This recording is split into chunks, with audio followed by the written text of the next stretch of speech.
Okay, तो वहीं से बात शुरू करते हैं।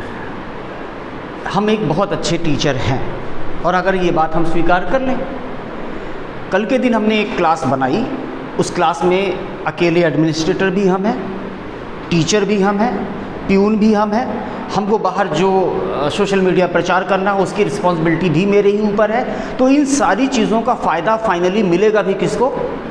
हमको मिलेगा, कोई बटाने वाला नहीं है। लेकिन ये एक छोटा वेंचर होता है। एक व्यक्ति है, इसने 100 लोगों की क्लास बनाई, 100 लोगों का रेवेन्यू जनरेट हुआ, उनसे रिगार्डिंग पैसे को अपने पास रखा। लेकिन जब हम बड़ा निकाय लेकर चलते हैं तो इस बड़े निकाय में अलग अलग विंग होते हैं। जैसे आपके बीच में बैठे हुए हैं अमित राणा, एक बार इनका भी तालियों से स्वागत कर दीजिए भाई।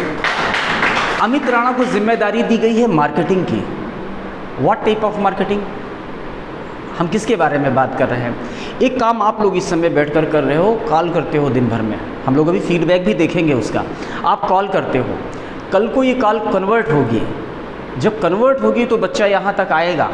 एक तरीका तो ये है। दूसरा, मार्केटिंग का जो जिम्मेदारी दी गई है, हमारे डिविजनल हेड है अमित राणा, इनको पता है मार्केट में कहाँ पर बच्चे पहली बात इकट्ठा होते हैं, कहाँ पर इन बातों की चर्चाएं ज़्यादा की जाती हैं, और कहाँ पर ये बात रखेंगे तो इनको ज़्यादा से ज़्यादा बच्चे मिलने वाले हैं। क्यों? क्योंकि रेवेन्यू का जो सोर्स है फाइनली वो वही होने वाला है। अभी हम उसके बारे में पूरी चर्चा कर लेंगे। तो ये मार्केटिंग हेड हैं। बाकी हमारे 3 साथी यहाँ पे बैठे हुए हैं जिनको अलग अलग जिम्मेदारियाँ दी गई हैं, और आगे आने वाले समय में जिम्मेदारियाँ बढ़ने वाली हैं। आपके पद के रूप में, आपके देयकों के रूप में, आप किससे कम्युनिकेट करने वाले हैं, ये भी चीज़ें आपके सामने धीरे धीरे आने लग जाएंगी। लेकिन जब हम एक बड़ा निकाय लेकर चलते हैं तो अलग अलग विंग हमको बनाने पड़ते हैं। अब जब अलग अलग विंग बनाएंगे तो उन अलग अलग विंग्स को संभाले रहने का जो सबसे ज़रूरी ज़रिया होता है वो होता है हमारा अर्थतंत्र। पैसा कहाँ से आएगा? और यही कारण है कि लोगों के प्रश्न इस इंस्टीट्यूशन के अंदर दीवारों के बीच में उठ कर आए, बच्चे दिखाई नहीं पड़ते, बच्चे हैं नहीं सर, एजुकेटर्स के इतने नाम लिखे हुए हैं लेकिन ये एजुकेटर्स दिखाई नहीं पड़ते। ख़ास तौर से एक हमारे साहब जी यहाँ से नदारत हैं और ये प्रश्न उनका था, तो नाम नहीं लेंगे, वो उनको पता है। और बाई चांस आज वो है भी नहीं, कल बात हुई हमारी तो कह रहे हैं सर आना है क्या? अपनी अपनी जिम्मेदारी समझनी चाहिए सभी लोगों को। तो हम सबसे पहले अपने रूल पर आ जाते हैं। हम प्रबंधन हैं, हम प्रबंध की इकाई हैं। कल को ये वेंचर चलेगा, आगे बढ़ेगा तो सबसे ज़्यादा फ़ायदा सीधी सी बात है सैफ को नहीं होगा, वो फ़ायदा हमारा अपना है। हाँ, ये हमारा जो तंत्र बना हुआ है उसका फ़ायदा है। आप लोग वो मेंबर हो ज़मीन से काम शुरू कर रहे हो, इसके करस्पॉन्डिंग जो आपसे निर्धारित देयकों की बात की गई है आप उसको रिसीव करोगे।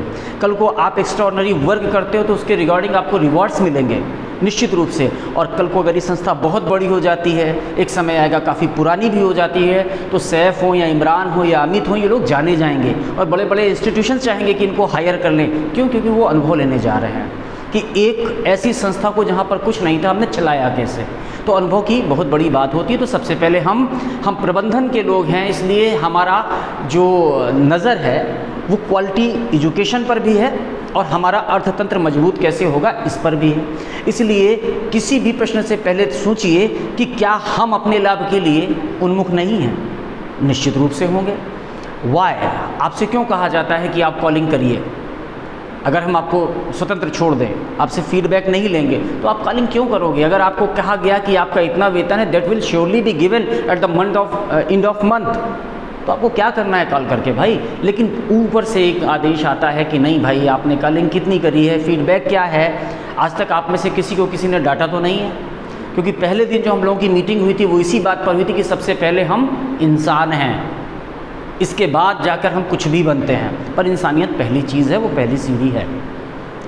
तो हम अपने लाभ के लिए हमेशा प्रेरित रहने वाले हैं। यही कारण है कि तुम्हारे ऊपर दबाव रहने वाला है, क्योंकि अगर हम प्रेरित नहीं रहेंगे, हम शांत हो जाएंगे तो तुम्हारे ऊपर से दबाव क्रमशः घटता चला जाएगा। एक दिन आप भी बिल्कुल वैगाबॉन्ड हो जाएंगे, फ्री हो जाएंगे। ठीक। दूसरी आती है बात आपकी समस्या। अब हम शुरुआत करते हैं कि आपकी समस्याएं क्या है, खुल के पूछिएगा, बिना किसी परेशानी के निडरता के साथ अपने प्रश्न को रख दीजिए कि आपकी समस्या क्या है। आपस में बात करने से किसी चीज़ का हल नहीं मिलेगा, और जो यहाँ पर हल मिलेगा दैट विल बी ऑथेंटिक, वो ऑथेंटिक फॉर्म में मिलने वाला है, क्योंकि उसके करस्पॉन्डिंग जो प्रबंध तंत्र के लोग होते हैं वो मिलकर आपस में बात करते हैं। इसलिए अपनी समस्या को बिल्कुल सामने रखिए।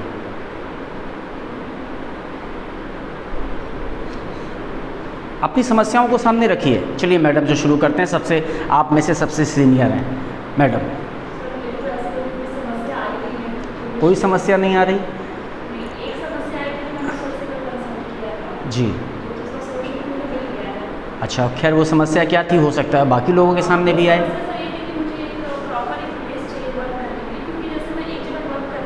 जी बिल्कुल, आपकी बात बिल्कुल सही है। और ये समस्या आपकी नहीं है, ये समस्या है संसाधन की। अभी हम इसके बारे में चर्चा करेंगे। ये आपकी समस्या नहीं है, ये केवल आपकी समस्या नहीं, ये समस्या, इस समस्या से ग्रसित हम भी होते हैं। आप लोग देखती होंगी, हम कभी यहाँ से कुर्सी टांगे वहाँ चले जा रहे होते हैं, कभी वो 3 पाई वाले को उठा के वहाँ रखवा रहे होते हैं। तो ये समस्या आपकी नहीं है, ये समस्या हमारे संसाधन की है। हम इस पर आएंगे, ठीक है? और बताइए, आपकी समस्याएं जानते हम सब हैं, पर आप पूछ लो तो बेहतर रहेगा कि हाँ मेरा प्रश्न पूछा गया था। देखिए, लोकतांत्रिक व्यवस्था है, आप अपने प्रश्न पूछ सकते हैं। केवल हमें मन की बात करने की आज़ादी नहीं है, आप भी मन की बात कर सकते हैं। इमरान बताइए, आपकी समस्या बताइए।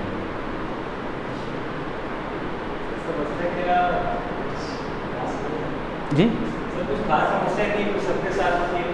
अरे तो सबके साथ होती है, वो बता दो भाई, वो तो बता दो। सुना तो जाए कि देखिए सर, घर में मैं बड़ा हूँ, हाँ, अर्निंग को लेकर पर्सनली क्वेश्चन है बहुत बात। किसको लेकर? अर्निंग को लेकर। तो जो भी व्यक्ति आपको यहाँ पर लेकर आया था, उसने उसके रिगार्डिंग आपसे बात की होगी। जब आपका यहाँ पर फाइनल सिलेक्शन किया गया, आपका एक इंटरव्यू सेशन हुआ था, इसके बाद क्या देयक आपको दिए जाएंगे, क्या सर्टेन अमाउंट आपको दिया जाएगा, इसके बारे में आपसे बात हुई है? फिर भी आपको एक अंदाज़ा तो होगा। अंदाज़ा है तो कोई बात नहीं, जो अंदाज़ा है आपका, शायद वो अमित के थ्रू आपके पास तक पहुंचा हो। अमित, अगर वो अंदाज़ा आपके पास अमित के थ्रू पहुंचा है तो अंदाज़ा आपका सही है। चलिए, आपकी समस्या को हमने जान लिया, अब आपके प्रश्नों की दिशा में चलते हैं। थैंक यू, बैठ जाइए। इमरान जी, सैफ भाई, मेरी समस्या है कि आप हमेशा ऐसे इतना क्यों मुस्कुराते रहते हैं? मतलब ये कला सीखनी है हमको, ये कला है, हर समय मुस्कुराते रहना, ये कला है। हम चाह के भी नहीं कर पाते हैं यार। हैंड थम्स अप है इसके लिए यार। हाँ, ये होना चाहिए, हमेशा हंसते रहना चाहिए, क्योंकि अभी आपको इंस्टीट्यूशंस के बारे में बताएंगे तो आगे बताएंगे हंसते रहने का क्या फ़र्क पड़ता है, वो बहुत ज़रूरी चीज़ है। चलिए, अब हम अपनी दिशा में चलते हैं। अब हम बात करेंगे तो आपको क्या मिलने वाला है। आपकी समस्या है सैलरी, और साथ में टाइमली सैलरी, यही तो समस्या है, यही समस्या है आपकी। बात करते हैं हम, या ये जो प्रबंध तंत्र के लोग हैं, क्या हमसे कोई इंश्योरिटी की गई है कि आपको क्या करने पर क्या मिलेगा? Are we insured? नहीं, वी आर नॉट। जब आप शेयर होल्डर्स होते हैं ना, तो कंपनी घाटे में जाएगी तो आप घाटे में जाओगे, कंपनी ने फ़ायदा कमाया तो आप फ़ायदा कमाओगे, कंपनी डूब जाएगी तो आप डूब जाओगे, कंपनी ब्रह्मा बन जाएगी तो आप भी ब्रह्मा बन जाओगे। लेकिन जो सैलरीड होते हैं, कंपनी डूब जाएगी तो भी सैलरी मिलेगी, कंपनी बहुत बड़ा करेगी तो भी सैलरी मिलेगी, प्लस रिवार्ड जो आपने काम किए हैं वो मिलेंगे। लेकिन अनसर्टेन कौन है? Uncertain we are. ठीक, हर तरह से करते हैं हम। प्रबंध तंत्र के लोग MOU भी बना रहे हैं, कॉन्स्टिट्यूशन भी बना रहे हैं कि यहाँ पर क्या होगा। उन समस्याओं को भी लगातार देख रहे हैं जो मैडम ने उठाई, और एक समस्या मेरे दिमाग में है, संसाधन की समस्या। संसाधन की समस्या, ये सारी चीज़ें आगे अब जुड़ जाएंगी आगे। तो आप इसके लिए काम कर रहे हैं, तो पहली बात तो आप सर्टेन लोग हैं, आपको ये चीज़ मिलनी है। वी आर अनसर्टेन पीपल, हमको ऐसा कोई सर्टेनिटी नहीं दी गई है। एक इंस्टीट्यूशन रन कैसे करता है, हम अपने इस इंस्टीट्यूशन की बात कर लेते हैं। सबसे ज़रूरी चीज़ होती है कि रेवेन्यू कहाँ से जनरेट होगा। रेवेन्यू का सोर्स क्या है। ठीक, इस इंस्टीट्यूशन को चलाने के लिए कुछ विंग्स आपके सामने हैं। कोई प्रबंध तंत्र है, कोई कंटेंट राइटर है, कोई एजुकेटर है, सब अलग अलग लोग मिलकर इसको चलाने वाले हैं। ठीक, लेकिन इन सब के होने का भी मायना केवल और केवल तब है जब हमारे पास रेवेन्यू होगा। रेवेन्यू होगा तो सब कुछ अच्छा चलेगा। लेकिन जिस व्यक्ति ने इस फील्ड में पिछले 25 साल दिए हैं, उसके लिए किसी एजुकेटर को अपने लिए काम करने के लिए राजी करना बहुत छोटी सी बात है। मेरे पास एक फ़ोन आए कि will you do for me, are you ready. हमने कहा जी सर। हमारे जैसे 100 लोग हैं, उनके नाम आपने चढ़ा दिए, we are the educators, list बना दी। आपके मन में प्रश्न आया कि 100 लोग हैं, दिखता एक भी नहीं है। ठीक, और ये 100 लोगों को पैसा कहाँ से दिया जाएगा जबकि बच्चे तो दिख ही नहीं रहे। यही प्रश्न रहा ना, तो फिर हमको सैलरी कैसे मिली जाएगी। तो वो 100 लोग ऐसे हैं जिनसे कहा गया हाँ आर यू रेडी, ने कहा जी हम रेडी हैं, जैसे ही आपके बैचेस शुरू होंगे आप बताइएगा, वी विल बी अवेलेबल। ठीक, तो जब बैचेस शुरू होंगे, वो नाम लिखे हुए हैं, उन लोगों ने सहमति दे दी है। कई लोगों से तो मैडम ने खुद भी बात करी है, सहमति दे दी है। और अब जब वो बैचेस रन करना शुरू करेंगे तो वो आ जाएंगे। इसका मतलब up to this date they are not being paid even a single penny, उनको कुछ भी नहीं मिल रहा। ठीक, हमारे लिए ये जोन कौन सा है, इसमें हमें कुछ नहीं देना है। ये देना कब है, जब बैचेस स्टार्ट हो जाएंगे। तो उस लिस्ट से टेंशन ख़त्म हो गई, वो लिस्ट ख़त्म। आप लोगों की समस्या, ये आप लोग हैं। अब आप लोग इस इंस्टीट्यूशन को चलाने के लिए हमको चाहिए इंफ्रास्ट्रक्चर। इस इंफ्रास्ट्रक्चर में क्या क्या है, ज़मीन है, ज़मीन है, इनिशियल पूंजी है।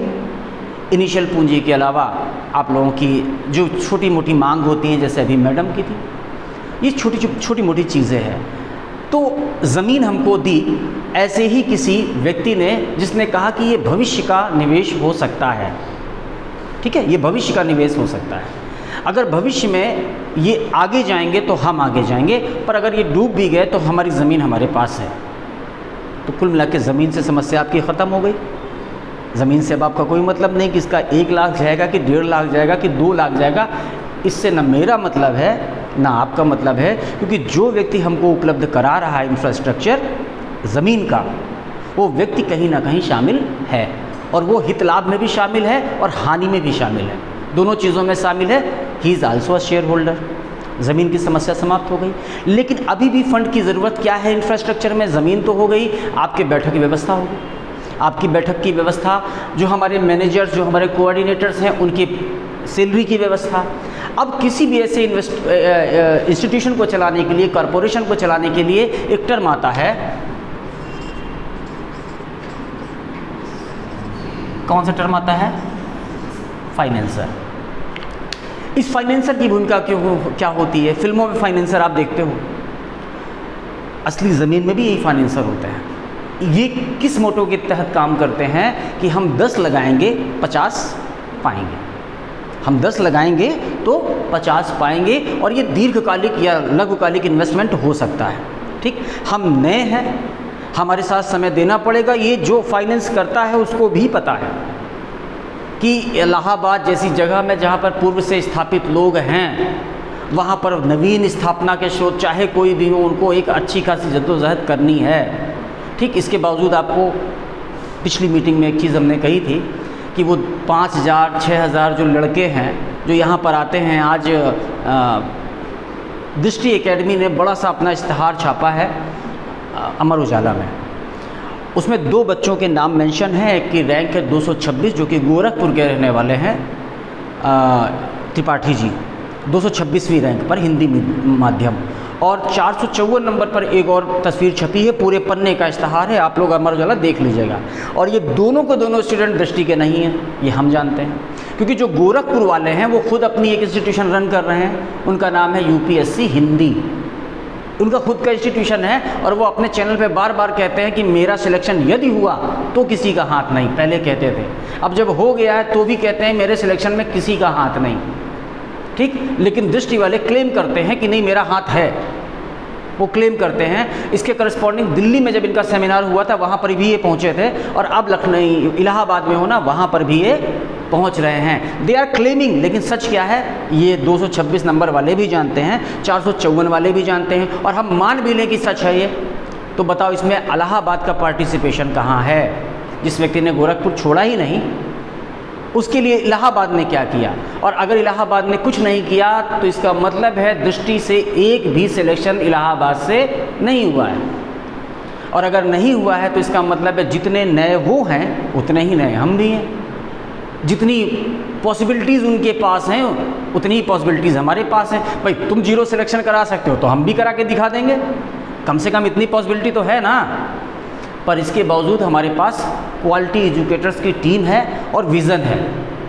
धीरे धीरे जैसे जैसे आपकी सब लोगों से बात, हम तो अकेले व्यक्ति हैं, आपसे कभी कभी बात करते हैं, पर जिस दिन सर बात कर रहे होंगे या जिस दिन और हमारे एजुकेटर्स बात कर रहे होंगे, आपको समझ में आएगा कि क्वालिटी फैक्टर है, यूं ही बात नहीं हो रही है। तो अभी फ़िलहाल अगर हम 0 पे मान लें उनको, तो भाई उतना पोटेंशियल तो हमारे पास भी है, 2-4 हज़ार हम भी पढ़ा देंगे, हम भी 0 सिलेक्शन करा देंगे। अरे हमारी एथिकल वैल्यू है, हम ऐसा नहीं कर पाएंगे, और इसीलिए सबसे कम में एजुकेशन उपलब्ध कराने जा रहे हैं, और एथिकल वैल्यूज़ के साथ कि आने वाले 1 से 1.5 वर्ष बाद आपको यहाँ से रिज़ल्ट्स भी दिखाई पड़ेंगे। और जब रिज़ल्ट दिखाई पड़ेंगे ना, तो हमारे अमित राणा जी को मार्केटिंग करने के लिए मेहनत नहीं करनी पड़ेगी, आपको फ़ोन करने के लिए मेहनत नहीं करनी पड़ेगी। लोग तुरंत लपक के फ़ोन उठाएंगे, अच्छा सर टोटल प्रिपरेशन से बोल रहे हैं, आपके यहाँ से तो 5 सिलेक्शन हुए ना इस बार। आपको कहना नहीं पड़ेगा।